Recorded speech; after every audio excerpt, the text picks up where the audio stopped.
became extremely worried. What then becomes of my initial distinction between ethnography and anthropology? Have I not argued myself out of the very position from which I began? I've certainly argued against the simple alignments of ethnography with data collection and of anthropology with comparative theory. If there is a distinction between ethnography and anthropology, then we have to draw it along different lines. So let me return for a moment to Radcliffe-Brown. In his 1951 lecture on the comparative method in social anthropology, he had a word or two to say about armchairs. It is told that long ago, in the days before fieldwork became established practice in anthropological research, scholars sat in their libraries, ensconced in comfortable armchairs, as they carried out their comparative work. And by the middle of the 20th century, the armchair anthropologist had become a figure of fun, whose airy speculations were brushed aside by a new generation for whom fieldwork was the thing. For Radcliffe-Brown, this was a matter for regret. A social anthropology that aspires to systematic comparison and that is not content to rest on its ethnographic laurels must, he thought, allow space for the armchair.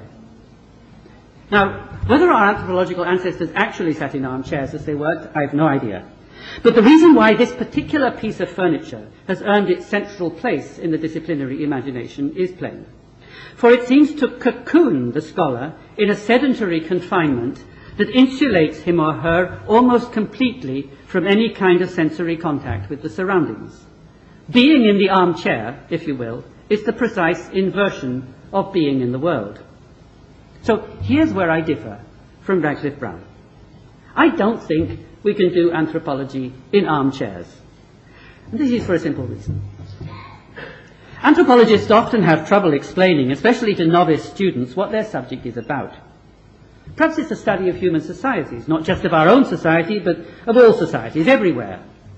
But that only begs further questions. You can see and touch a fellow human being, but have you ever seen or touched a society?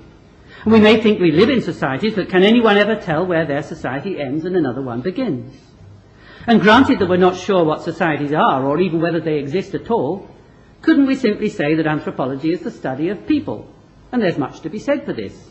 But it still doesn't help us to distinguish anthropology from all the other disciplines that claim to study people in one way or another, from history and psychology to the various branches of biology and biomedicine.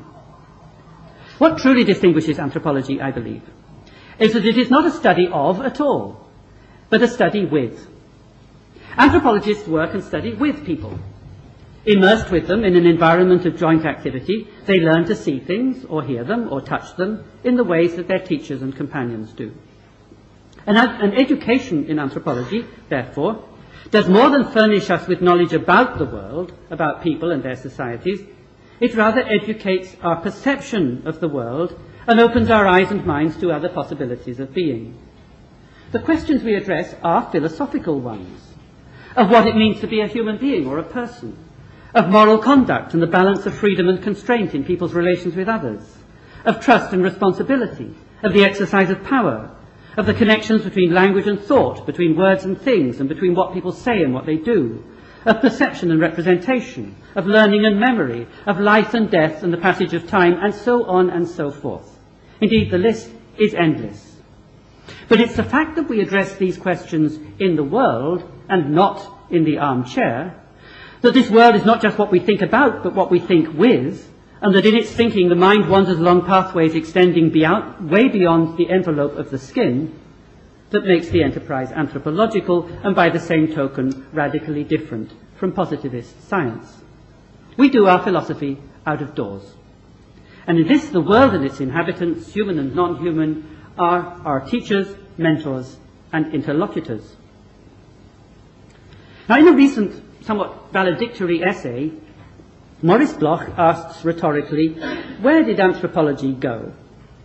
And echoing a complaint that has rumbled on ever since the collapse of 19th century certainties of evolutionary progress, he worries that in the absence of any generalizing theoretical framework, that's his phrase, anthropology is left without the only center it could have, the study of human beings.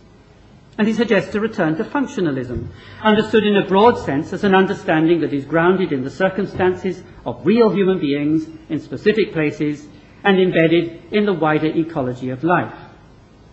I'm sympathetic, having myself put forward something rather similar under the rubric of the dwelling perspective.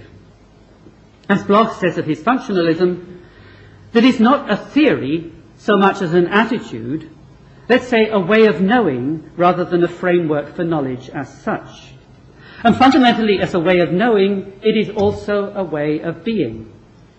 The paradox of the armchair is that in order to know, one can no longer be in the world of which one seeks knowledge. But anthropology's solution, to ground knowing in being, in the world rather than in the armchair, means that any study of human beings must also be a study with them. And indeed, Bloch offers a fine example of how this might be done, recalling a discussion of a deeply philosophical nature with his hosts during fieldwork in a small Malagasy village. He describes the discussion as a seminar, and I'm sure we can all recall similar conversations because they shape the way we think. A moment ago, I referred to the work of Hallowell, a profound contribution to the philosophy of the self, consciousness, and perception. But as we know, this philosophy was shaped more than anything by endless conversations with his hosts, Ojibwa people of north-central Canada. And one thing he learned from them is worthy of consideration here, and it concerns dreaming. The world of one's dreams, Hallowell's mentors told him, is precisely the same as the world of one's waking life.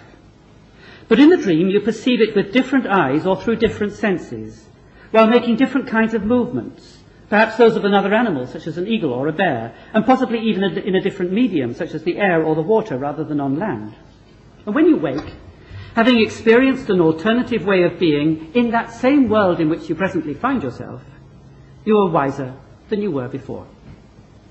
Now, to do anthropology, I venture, is to dream like an Ojibwa. As in a dream, it's continually to open up the world rather than to seek closure. The endeavour is essentially comparative, but what it compares are not bounded objects or entities, but ways of being. It's the constant awareness of alternative ways of being, and of the ever-present possibility of flipping from one to the other, that defines the anthropological attitude. It lies in what I would call the sideways glance. Wherever we are and whatever we may be doing, we're always looking over our shoulder, ever aware that things might be done differently. And this sensibility to the strange in the close at hand is, I believe, one that anthropology shares with art. But by the same token, it's radically distinguished from that of normal science, which defamiliarizes the real by removing it altogether from the domain of immediate human experience. Now, turning from its underlying sensibilities to its working practices, anthropology is perhaps more akin to craft than art, though this isn't the place for a discussion of the differentiation of art and craft, and I'm not going to attach any particular significance to it here. But it's characteristic of craft, too, that both the practitioner's knowledge of things and what he or she does to them are grounded in an intensive, respectful, and intimate relations with the tools and materials of his trade. And indeed, anthropologists have long liked to see themselves as craftsmen among social scientists, priding themselves on the quality of their handiwork by contrast to the mass-produced goods of industrial data processing turned out by sociologists and others. But rarely have they sought to spell out exactly what craftsmanship entails. Rather ironically, introducing an edited volume entitled The Craft of Social Anthropology, published in 1967, Max Gluckman explained that its purpose is to provide a guide to modern fieldwork methods. The contributing authors, who broadly represented the so-called Manchester School of Social Anthropology, have all tried, wrote Gluckman, to set techniques in the framework of theoretical problems so that those who use the book may remind themselves of what they are aiming at when they collect their material. The irony is that the language of data collection, hypothesis testing, and theory building used throughout the book could hardly be further removed from the practice of craft. And in fact, the term, which is so prominently displayed in the book's title, is never mentioned again.